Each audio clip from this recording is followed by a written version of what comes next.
Afra, Patron of Africa. An excerpt from The Masters and Their Retreats. Profile of the Ascended Masters.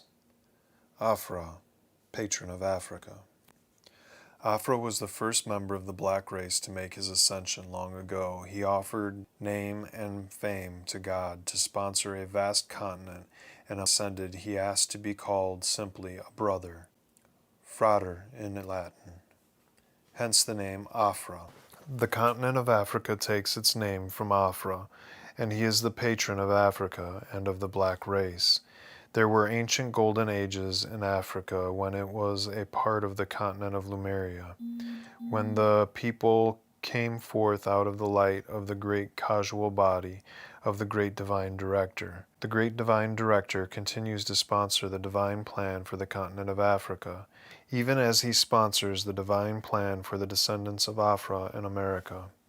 Many people have ascended from the black race, although from a spiritual perspective there is no such thing as the black race or the white race. In heaven the masters are not noted by their race or previous religion. All of the races on earth have come forth from the heart of God under the 7 rays, or 7 paths of initiation. Those who are of the white race came forth for the mastery of the yellow, wisdom, pink, of love, and white, of purity flames. Hence the various mixtures and tone qualities of their skin. Their evolutions were intended to place upon the altar of God the gift of their self-mastery in the way of wisdom, love, and purity. Those of the yellow race, the people of the land of Chin, or China, serve on the ray of wisdom, while those who have the red-colored skin are intended to amplify the pink flame of divine love. The members of the black race have come forth on the blue ray and the violet ray. In an ancient civilization on the continent of Africa, the people's skin actually had a blue or a violet hue. These people came from the Father, Mother, God, Alpha and Omega, the beginning and the end, the first ray and the 7th ray.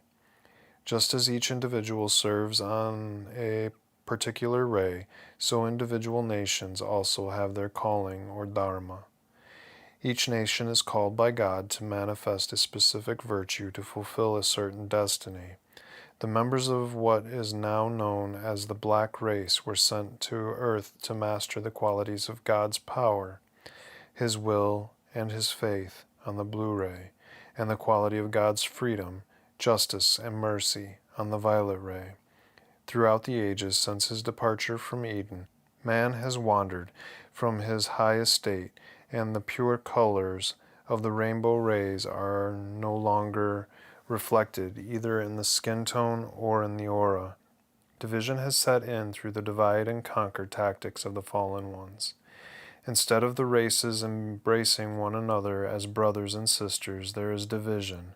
One race enslaves another race, and the great unity of all children of God and their oneness in the flame is destroyed.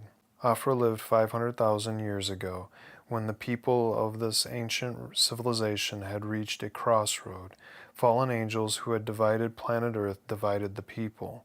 These evil angels set out to destroy the blue and the violet races. They destroyed the once sacred rituals and art forms of this people, opening the door to witchcraft, voodoo, and black magic. They turned the people toward hatred, superstition, and vying for power. As the people began to divert their attention from their God presence, they became more and more vulnerable to the divide and conquer tactics of the fallen angels. The civilization became divided by the warring factions of its tribes. The people were losing the inner spiritual battle between the forces of light and darkness within them, and their division, both within and without, allowed them to become enslaved under the powers of darkness. Seeing the plight of his people, Afra took embodiment among them in order to rescue them. First, he pinpointed the one missing trait that he perceived to be the Achilles heel of his people. He identified the point of vulnerability as their lack of brotherhood. Allegorically speaking, they followed the example of Cain rather than following the example of Abel. When the Lord asked the people of Afra if they would be willing to lay down their lives for their kinsmen and friends, their answer was the same as Cain's: "Am I my brother's keeper?" The one who answers no to that question is dedicated to his ego. He will never be his brother's keeper, and eventually the divine spark within him, the threefold flame, will die.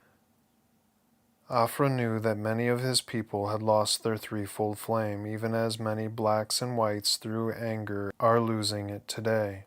He also knew that in order to regain that flame, they would have to follow the path of brotherhood.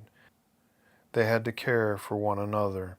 The only way he could teach them to be a brother to all others was to be a brother to all himself. And for this he was crucified by his people. He was the Christ in their midst, but they knew him not. They were blinded by their greed for power. The ascended Master Afra spoke to the powers and perils of nationhood in Accra, Ghana in 1976, stressing the theme of unity and of dissolving our differences in the fire of the Holy Spirit. He said, "We are brethren because we are of the same mother. I am your brother, not your Lord, not your master. I am your brother on the path. I have shared your passion for freedom. I have shared with you the hours of crisis when you beheld injustice, when you prayed to the Lord for justice, and the Lord gave to you the divine plan for this nation and for this continent. I have lived in your hearts for hundreds of years as you have toiled under the burden of oppression self-imposed from within and put upon from without.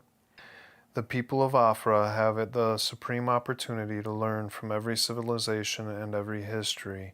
When materialization reaches its peak, there are only two courses open to a civilization: either material decline and decay because of indulgences, or spiritual transcendence through the alchemy of the Holy Spirit. In a later message, Saint Germain asked Afra to convey the following message to the descendants of Afra in America. In this moment, those who call themselves the blacks of America can rise to new dimensions of freedom and liberty.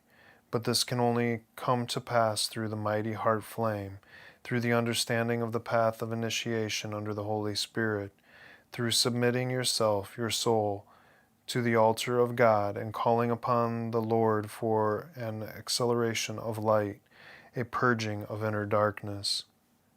Though there were successes through the civil rights movement, there have been setbacks, for those successes in many instances were outer. Having gained them, the people did not understand that they must go within to the inner light in order to sustain them. We would seek the equality of all souls, whatever their outer color. We would teach you a spiritual path of true advancement on the path of initiation. Though they know it not, the black people of America today are at the eternal why. They must choose this day whom they will serve, whether gains in the line of material comfort and increased well-being and higher-paying jobs, or the real gain of the eternal light of sonship and the path of immortality with all of its challenges. In the land of abundance, it is natural for all people to expect and to live according to high standards of living. It is when this high standard obliterates the inner longing for the higher light and the higher way that it becomes dangerous. I would tell you that God has chosen this people as those who have become rich in spirit. You can call to Afra for unity and for the dissolving of racial tension through the true understanding of universal brotherhood. Afra, our brother of light, like all ascended masters, has true humility. Kuthumi spoke of Afra's humility. This giant soul, with his tremendous devotion, was one of the unknown brothers. So long as individuals feel the need to expound upon their own personal achievement, they may well find that they are not truly a part of us.